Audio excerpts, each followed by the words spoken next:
Kisah sahabat Nabi Said bin Zaid radhiyallahu anhu. Said bin Zaid al-Adawi radhiyallahu anhu merupakan kelompok sahabat yang memeluk Islam pada masa-masa awal, sehingga ia termasuk dalam kelompok as-sabiqunal awalun.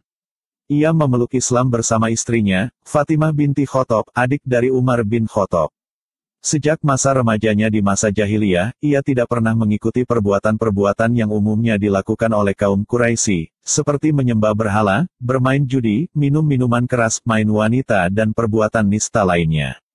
Sikap dan pandangan hidupnya ini ternyata diwarisi dari ayahnya, Zaid bin Amru bin Naufal.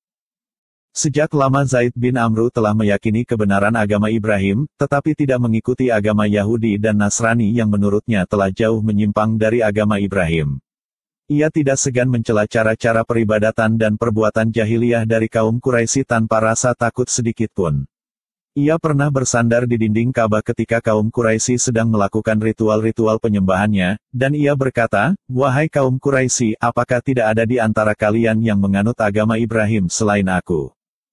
Zaid bin Amru juga sangat aktif menentang kebiasaan kaum Quraisy mengubur hidup-hidup anak perempuannya, karena dianggap sebagai aib, seperti yang pernah dilakukan Umar bin Khattab di masa jahiliyahnya. Ia selalu menawarkan diri untuk mengasuh anak perempuan tersebut. Ia juga selalu menolak memakan daging sembelihan yang tidak disebutkan nama Allah saat penyembelihannya, dan juga penyembelihan untuk berhala-berhala.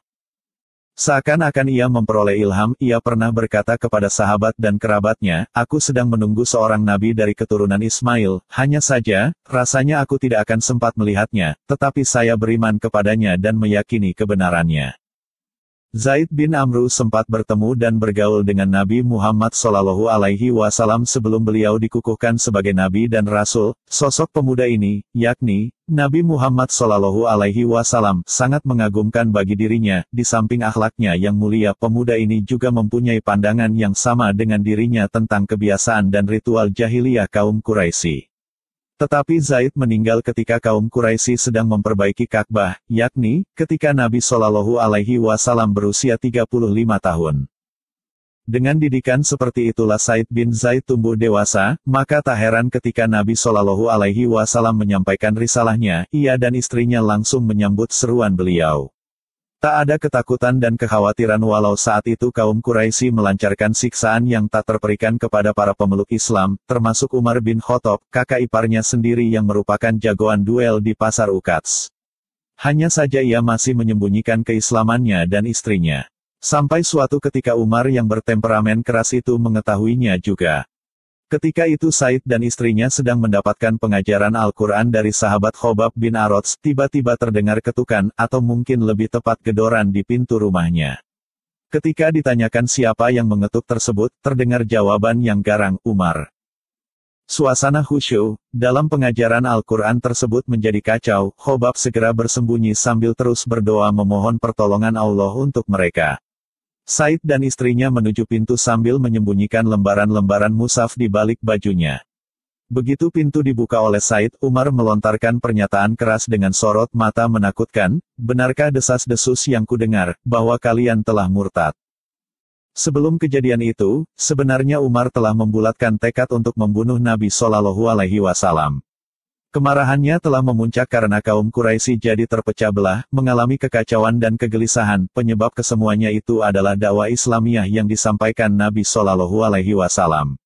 Dalam pemikiran Umar, jika ia menyingkirkan, membunuh beliau, tentulah kaum Quraisy kembali tenang seperti semula. Tetapi di tengah perjalanan, ia bertemu dengan Nuaim bin Abdullah yang memberitahukan kalau adiknya, Fatimah dan suaminya telah memeluk Islam. Nuaim menyarankan agar ia mengurus kerabatnya sendiri saja, sebelum mencampuri urusan orang lain. Karena itu, tak heran jika kemarahan Umar itu tertumpah kepada keluarga adiknya ini. Sebenarnya Said melihat bahaya yang tampak dari sorot mata Umar. Tetapi keimanan yang telah merasuk seolah memberikan tambahan kekuatan yang terkira. Bukannya menolak tuduhan, ia justru berkata, "Wahai Umar, bagaimana pendapat Anda jika kebenaran itu ternyata berada di pihak mereka?" Mendengar jawaban itu, Umar langsung menerkam Said, memutar kepalanya kemudian membantingnya ke tanah. Setelah itu Umar menduduki dada Said. Sepertinya Umar ingin memberikan pukulan pamungkas untuk Said, seperti kalau ia mengakhiri perlawanan musuhnya ketika sedang berduel di pasar Uqats. Fatimah mendekat untuk membela suaminya, tetapi ia mendapat tinju keras Umar di wajahnya sehingga terjatuh dan darah mengalir dari bibirnya. Keadaan Said sangat kritis, ia bukan lawan duel sebanding dengan Umar, dan ia hanya bisa pasrah jika Umar akan menghabisinya. Tetapi tiba-tiba terdengar pekikan keras istrinya, Fatimah. Bukan ketakutan, tetapi pekikan perlawanan dan permusuhan dengan penuh keberanian. Hai musuh Allah, kamu berani memukul saya karena saya beriman kepada Allah.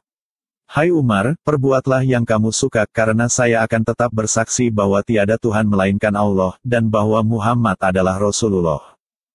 Umar tersentak bagai disengat listrik, pekikan itu seakan menembus ulu hatinya, terkejut dan heran.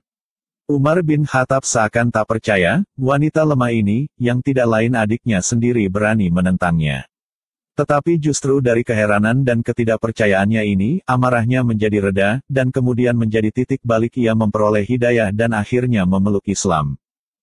Sebagaimana sahabat-sahabat yang memeluk Islam pada masa awal, Said bin Zaid merupakan sosok yang banyak menghabiskan waktunya untuk beribadah, seorang alim yang sangat zuhud. Hampir tidak pernah tertinggal dalam berbagai pertempuran dalam menegakkan panji-panji keimanan. Ia tidak mengikuti perang Badar, karena saat itu ia ditugaskan Nabi Shallallahu Alaihi Wasallam untuk tugas mata-mata ke Syam bersama Tolhah bin Ubaidillah. Tetapi beliau menetapkannya sebagai Ahlul Badar dan memberikan bagian ganimah dari perang Badar, walau secara fisik tidak terjun dalam pertempuran tersebut. Ada 7 sahabat lainnya seperti Said, tidak mengikuti perang Badar, tetapi Nabi Shallallahu Alaihi Wasallam menetapkannya sebagai Ahlul Badar. Said juga termasuk dalam kelompok 10 sahabat yang dijamin oleh Nabi Shallallahu Alaihi Wasallam akan masuk surga dalam masa hidupnya. 9 sahabat lainnya adalah 4 sahabat Khulafaur Rasyidin, Abdurrahman bin Auf, Sa'ad bin Abi Waqqas, Zubair bin Awam, Tolhah bin Ubaidillah dan Abu Ubaidah bin Jarrah radhiyallahu anhum. Said sempat mengalami masa kejayaan Islam, di mana wilayah makin meluas dan makin banyak lowongan jabatan. Sesungguhnya lah ia pantas memangku salah satu dari jabatan-jabatan tersebut, tetapi ia memilih untuk menghindarinya. Bahkan dalam banyak pertempuran yang diterjuninya, ia lebih memilih menjadi prajurit biasa. Dalam suatu pasukan besar yang dipimpin oleh Sa'ad bin Abi Waqqas, setelah menaklukkan Damaskus, Sa'ad menetapkan dirinya sebagai wali negeri, gubernur di sana. Tetapi Said bin Zaid meminta dengan sangat kepada komandannya itu untuk memilih orang lain memegang jabatan tersebut, dan mengizinkannya untuk menjadi prajurit biasa di bawah kepemimpinannya. Ia ingin terus berjuang menegakkan kalimat Allah dan panji-panji kebenaran, suatu keadaan yang tidak bisa dilakukannya jika ia memegang jabatan wali negeri. Seperti halnya jabatan yang dihindarinya, begitu juga dengan harta dan kemewahan dunia. Tetapi sejak masa Khalifah Umar, harta kekayaan datang melimpah ruah memenuhi Baitul Mal perbendaharaan Islam, sehingga mau tidak mau, sahabat-sahabat masa awal seperti Said bin Zaid akan memperoleh bagian juga. Bahkan Khalifah Umar memberikan jatah, bagian, lebih banyak daripada bagian sahabat yang memeluk Islam belakangan, yaitu setelah terjadinya Fathul Makkah. Namun, setiap kali ia memperoleh pembagian harta atau uang, segera saja ia menyedekahkannya lagi, kecuali sekedarnya saja. Namun dengan cara hidupnya yang zuhud itu, masih juga ada orang yang memfitnah dirinya bersikap duniawiyah. Peristiwa itu terjadi pada masa pemerintahan Muawiyah, ketika ia telah menghabiskan sisa hidupnya hanya untuk beribadah di Madinah. Seorang wanita bernama Arwa binti Aus menuduh Said telah merampas tanah miliknya.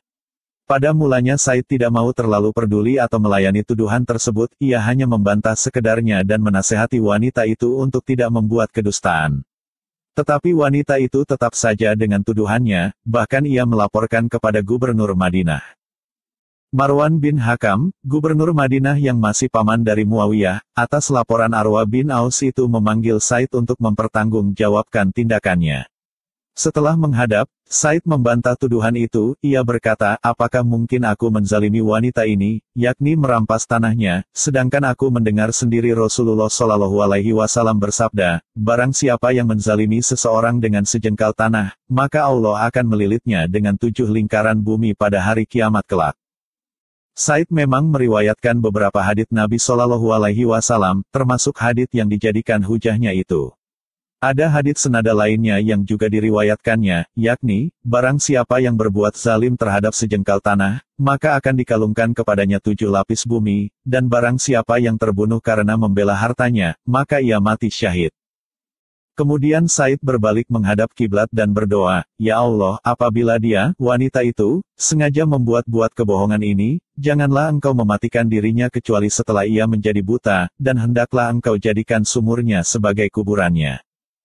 Beberapa waktu kemudian Arwa binti Aus menjadi buta, dan dalam keadaan seperti itu ia terjatuh ke dalam sumur miliknya sendiri dan mati di dalamnya.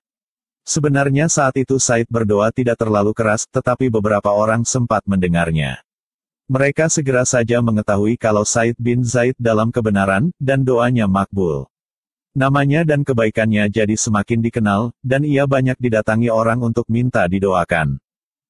Seperti halnya jabatan dan harta kekayaan, keterkenalan, popularitas, juga tidak disukai oleh Said bin Zaid ini. Walaupun ia sebagai sahabat as-sabiqunal awalin, selalu berjuang dan berjihad di jalan Allah setiap kali ada kesempatan, dan menghabiskan waktu dengan ibadah ketika sedang menggantungkan pedang, bahkan telah dijamin masuk surga oleh Rasulullah Shallallahu Alaihi Wasallam ketika masih hidup bersama, hanya 9 sahabat lainnya, tetapi ia tidak terlalu menonjol dan terkenal dibanding sahabat-sahabat lainnya yang memeluk Islam belakangan, seperti misalnya Khalid bin Walid, Amr bin Ash, Salman al-Farisi dan lain-lainnya. Hal ini terjadi karena ia memang lebih suka menyembunyikan diri, lebih asyik menyendiri dalam ibadah bersama Allah, walau secara lahiriah ia berada di antara banyak sahabat lainnya. Setelah peristiwa dengan Arwa bin Aus dan banyak orang yang mendatangi dirinya, Said merasa tidak nyaman. Apalagi kehidupan kaum muslimin saat itu, walau tinggal di Madinah, tetapi makin banyak saja yang mengagung-agungkan kemewahan dunia. Jejak kehidupan Nabi Shallallahu Alaihi Wasallam dan para sahabat masa awal, baik dari kalangan muhajirin ataupun ansor, yang selalu sederhana dan zuhud terhadap dunia sedikit demi sedikit mulai memudar. Karena itu Said pindah ke daerah pedalaman, yakni di Akik, dan ia wafat di sana pada tahun 50 atau 51 Hijriah. Tetapi jenazahnya dibawa pulang ke Madinah oleh Sa'ad bin Abi Waqqas dan Abdullah bin Umar, keponakannya sendiri, kemudian dimakamkan di Baqi, di antara beberapa sahabat Rasulullah Shallallahu Alaihi Wasallam lainnya.